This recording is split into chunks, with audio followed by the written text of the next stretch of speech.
Hello friends, तो हम पढ़ रहे थे पृथ्वी की आंतरिक संरचना, जिसमें हमने पढ़ा था कि पृथ्वी की आंतरिक संरचना को जानना हमारे लिए क्यों महत्वपूर्ण है और पृथ्वी की आंतरिक संरचना को हम किस प्रकार से जान सकते हैं, कौन कौन से स्रोत है कि जिससे हम पृथ्वी की आंतरिक संरचना के बारे में पता लगा सकते हैं। तो जिनमें से हमने देखा था कि पृथ्वी की आंतरिक संरचना को जानने के लिए हमें अप्रत्यक्ष स्रोतों पर निर्भर रहना पड़ता है, जिसमें आते हैं अप्राकृतिक स्रोत, प्राकृतिक स्रोत और पृथ्वी की उत्पत्ति से संबंधित सिद्धांत या पृथ्वी की उत्पत्ति से संबंधित साक्ष्य। ठीक है, तो जिसमें से हमने प्राकृतिक स्रोत देख लिया था और पृथ्वी की उत्पत्ति से संबंधित सिद्धांतों के बारे में देख लिया था। तो आज हम देखेंगे प्राकृतिक स्रोत कि प्राकृतिक स्रोतों से हम किस प्रकार जान सकते हैं कि पृथ्वी की आंतरिक संरचना कैसी है। तो देखिए, पहला आता है हमारा ज्वालामुखी कि ज्वालामुखी से हम किस प्रकार जान सकते हैं कि पृथ्वी की आंतरिक संरचना कैसी है। तो आपने देखा होगा कि ज्वालामुखी कैसा होता है, बिल्कुल एक पहाड़ के जैसा होता है। ठीक है, ज्वालामुखी पर्वत होता है। ठीक है, बिल्कुल इस तरह पहाड़ के जैसा होता है। ठीक है, और ज्वालामुखी इसके अंदर से क्या निकलता है, इसमें क्या होता है, क्रेटर होता है, यानी कि गड्ढा होता है जहां से ज्वालामुखी उद्गार होता है, उसे क्या कहते हैं, क्रेटर कहते हैं। ठीक है, गड्ढा होता है। और इससे हमें क्या देखने को मिलता है कि इससे क्या निकलता है, तो लावा, कंकड़, पत्थर, गैस, राख, जल वाष्प और कई धातु निकलते हैं। तो आपने एक चीज गौर किया होगा, अगर आपने मूवीज देखी हो या फिर अगर कोई वीडियो देखा हो या फिर आजकल शॉर्ट्स में भी काफी वीडियोस आती हैं, तो अगर आप लोगों ने देखा होगा तो एक चीज आपने नोटिस की होगी कि ज्वालामुखी उद्गार के समय जितनी भी चीजें निकलती है, कंकड़, पत्थर, राख, धातु, वो सब किस फॉर्म में निकलती है, सब लिक्विड फॉर्म में निकलती है। किस फॉर्म में निकलती है, तो लिक्विड यानी तरल रूप में सब के सब बाहर निकलती है। इसका मतलब ये हुआ कि अगर ये ज्वालामुखी उद्गार के समय सारी चीजें तरल रूप में निकल रही, मतलब वो सब तो निकल रही पृथ्वी के अंदर से, तो इसका मतलब पृथ्वी का कोई ना कोई तो भाग है, कोई ना कोई परत है जो तरल रूप में है। हमें ठोस के बारे में पता तो चल गया था कि हाँ, पृथ्वी का जो क्रोड है वो ठोस में है। हमें घनत्व और दबाव से ये पता चल गया था कि पृथ्वी का जो क्रोड है वो ठोस में है। लेकिन अब हमें प्राकृतिक स्रोत में ज्वालामुखी से ये पता चलता है कि हाँ, कोई तो ऐसा परत है, कोई ऐसी परत है जो कि किस रूप में है, तरल रूप में है। ठीक है, तो ये चीज हमें किससे पता चला, ज्वालामुखी से पता चला। इसके बाद देखिए क्या आता है, उल्कापिंड। उल्कापिंड से हम किस प्रकार जान सकते हैं कि पृथ्वी के आंतरिक स्रोत, पृथ्वी की आंतरिक संरचना कैसी है। तो उल्कापिंड आपने देखा होगा कि उल्काएं जो होती हैं वो आकाश गंगा में, हमारी जितनी जो भी हमारा गैलेक्सी है, ठीक है, तो इसमें हर जगह तैर रही होती है।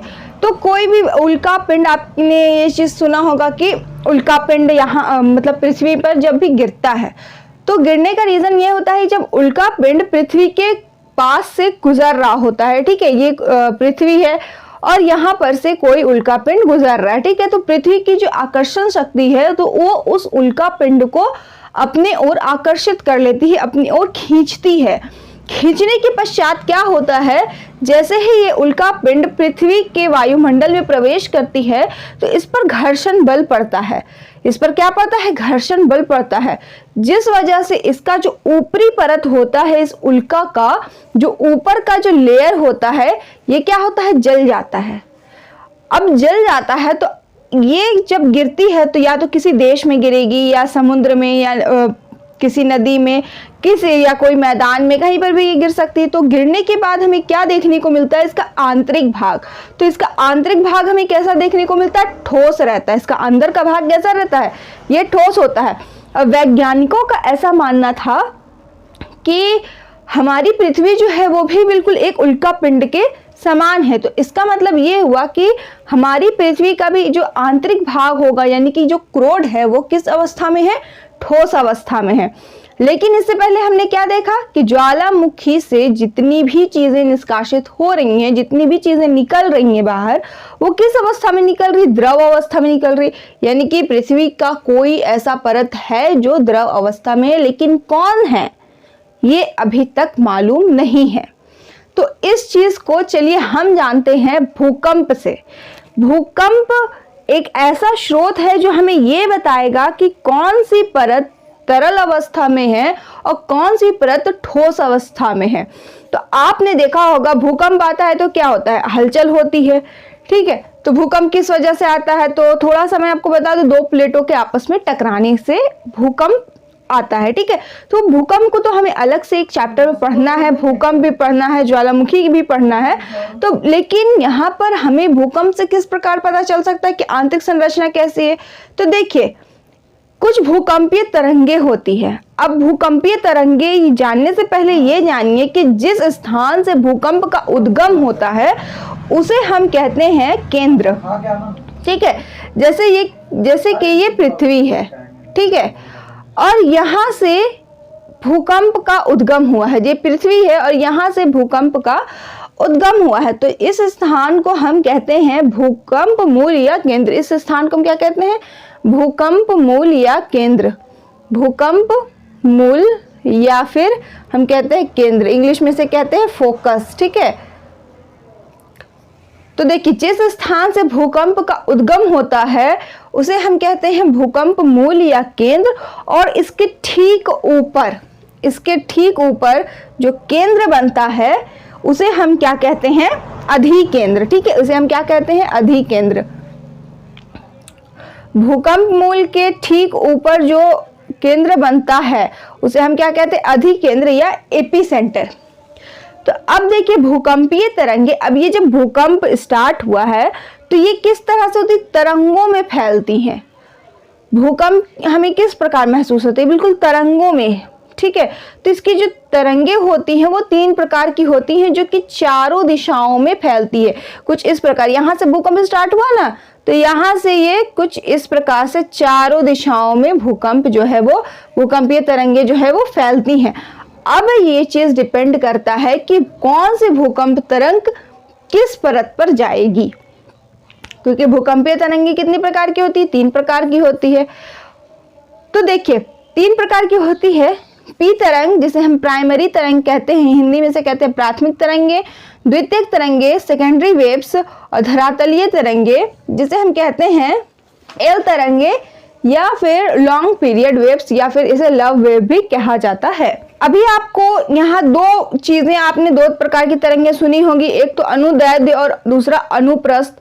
तो जो अनुदैर्ध्य तरंगे होती है वो किस प्रकार की तरंगे होती है, ध्वनि तरंगे होती है जो ठोस में भी चल सकती है और द्रव में भी चल सकती है, किसी भी कोई भी फॉर्म हो उसमें ये आसानी से गमन कर सकती हैं। लेकिन जो अनुप्रस्थ तरंगे होती हैं ये क्या करती, बिल्कुल ये अपना एक सीधा रास्ता देखती है, अगर बीच में कोई रुकावट आती है तो फिर ये तरंगे आगे नहीं बढ़ पाती है, तो ये होती अनुप्रस्थ तरंगे।